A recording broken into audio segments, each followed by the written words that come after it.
This is PSN Newsrun, streaming exclusively on YouTube. Hello and welcome to PSN Newsrun. Our top stories: President Tinubu removes 5% telecom tax. FCT Minister Nyesom Wike accused civil servants of 5.2 billion naira fraudulent contract. And on sports, Nigerian football legend Ideye steps down from professional football. Stay with us for details of these stories and more. President Bola Tinubu has removed the 5% tax on telecom services, a move aimed at easing costs for subscribers. Here's Joycelyn with details. President Bola Tinubu has scrapped the 5% excise duty on telecommunication services in Nigeria. The announcement comes as part of the new tax laws introduced by his administration. Until now, each call, text, or data bundle carried an additional 5% charge, collected as excise duty. By removing it, the government says it wants to ease the financial burden on millions of Nigerians who already face rising living costs. Telecom operators argue that the duty made services more expensive and discouraged digital inclusion. With this removal, industry experts expect data and call rates to stabilize and possibly reduce, though the actual impact will depend on how quickly operators adjust their billing systems.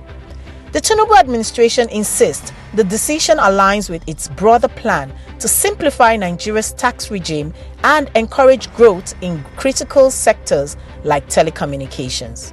For subscribers, the change may not feel immediate, but in the coming weeks, reduced cost pressures could bring some relief to Nigeria's over 220 million telecom users. Reporting for PS News, Joycelyn Ella Keche Ada. Minister of the Federal Capital Territory, Nyesom Wike, has revealed how corrupt civil servants awarded billions of naira in contracts without approval. Daniel is on this case. The Minister of the Federal Capital Territory, Nyesom Wike, has accused some civil servants in his ministry of corruption, alleging they illegally awarded contract worth 5.2 billion naira without proper approval. According to Wike, these officials bypassed due processes and handed out the contracts in violation of government rules. He described the action as a clear abuse of office and warned that such practices will no longer be tolerated under his leadership. Now, why does this matter? Contract approvals in Nigeria's public services are meant to follow strict checks, ensuring transparency, accountability, and value for money.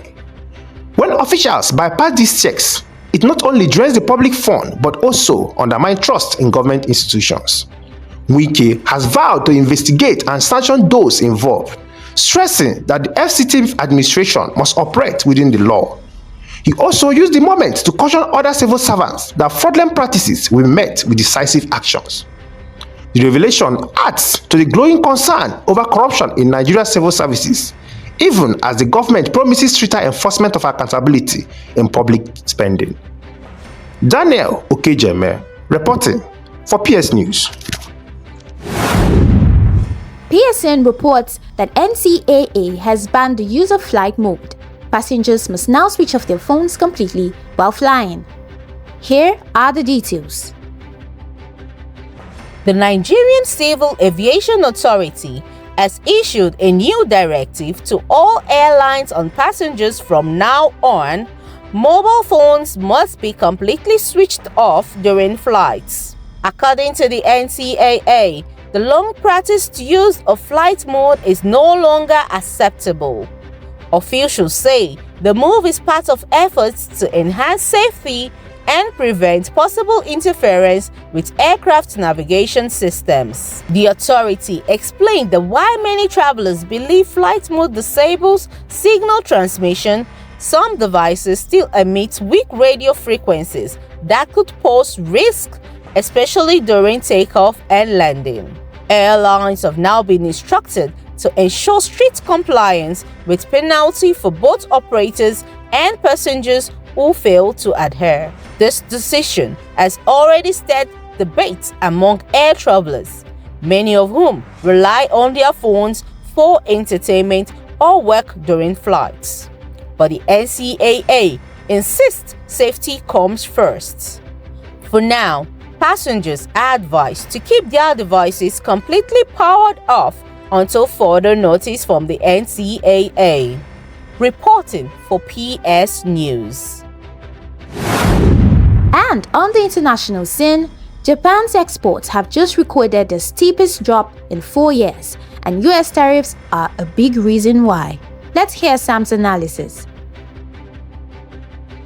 Japan's economy has taken a hit, with exports falling at their fastest pace in 4 years. The latest figures show a sharp drop in shipments of cars, machinery, and electronic sectors that have long powered Japan's global trade strength. So, what's behind this slump? A key factor in the escalating impact of US tariffs. Washington has placed higher duties on Japanese cars and technology-related products, making them more expensive in the American market. Since the US is one of Japan's largest trading partners, the tariffs are directly cutting into demand.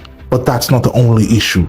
Sluggish global demand, rising cost of raw materials, and supply chain disruptions have also worsened the situation, leaving Japanese exporters squeezed from multiple sides. Economists warn that if the trend continues, it could slow Japan's recovery momentum and put pressure on the government to strike new trade agreements or negotiate relief from Washington. For now, the message is clear. Japan's export-driven economy is feeling the strain of shifting trade policies, and the road ahead could be bumpy. This is Samuel Akban for PS News. From devastating floods in Western India to a sweeping move against online gaming, Joycelyn brings us the major stories making headlines out of India. We begin in Western India, where heavy monsoon rains have triggered widespread flooding across Maharashtra and Gujarat states. Thousands of residents have been forced from their homes, with rescue teams working round the clock to evacuate stranded families. Officials report dozens of deaths, while swollen rivers and overflowing dams have cut off road and rail connections in several districts. Relief camps have been set up, but authorities warn that more rainfall is expected in the coming days.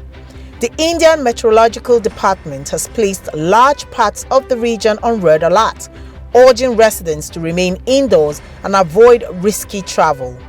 The flooding highlights once again the growing challenge of climate-related disasters across South Asia.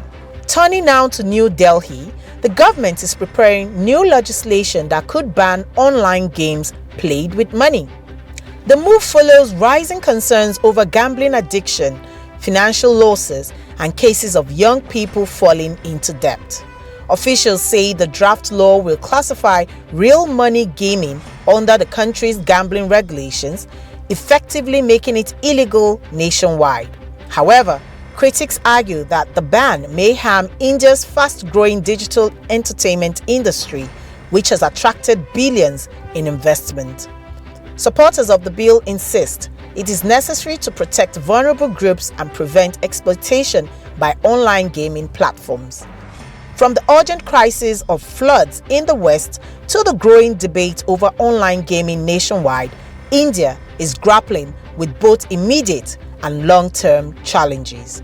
Reporting for PS News, Joycelyn Ella Keche Ada. Now to sports. From Brown Ideye's retirement to Salah's latest award, Ademola Lookman's stalled transfer, and the Tigers Afro-Basket showdown, here are the major sport headlines. Sam is on the sport desk. Nigerian Football Legend Brown Ideye retires. The 36-year-old former Super Eagles striker has announced his retirement from professional football. After more than a decade across Europe, Asia, and Africa, Ideye said in a heartfelt statement that after much thought and consideration with mixed emotion, he has decided to retire from professional football.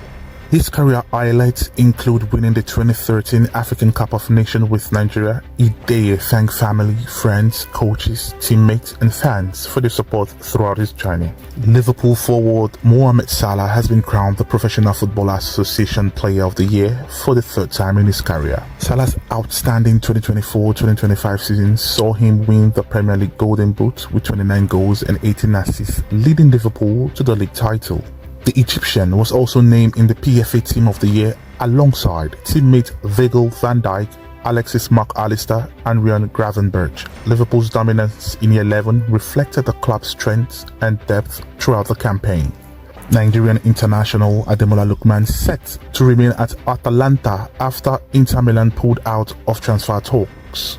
Atalanta rejected Inter €45 million bid, insisting on their €50 million valuation. With just 2 weeks left in the transfer window, Lookman's future now appears tied to the Italian side unless another club meets the asking price. Atletico Madrid has shown interest, but no concrete talks have been held. Meanwhile, Nigerian's coaching crew is eager for clarity as Lookman's participation will be crucial in the upcoming FIFA World Cup qualifiers. Nigerians the Tigers are set for a thrilling AfroBasket 2025 quarter-final showdown with Senegal's Lions. The match, scheduled for Wednesday, carries high stakes with a place in the semi-finals and automatic qualification for the FIBA Basketball World Championship on the line. Senegal, 5-time AfroBasket champion, will pose a stern test for Nigeria, but the Tigers are determined to extend their unbeaten run in the tournament. This is Samuel Akman for PS News. And with that sports report, we wrap up PSN Newsrun. I am Oluwatosin Deba.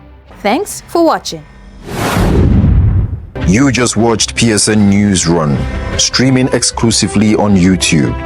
This is your trusted voice for news that matters. Subscribe, like, share, and stay informed.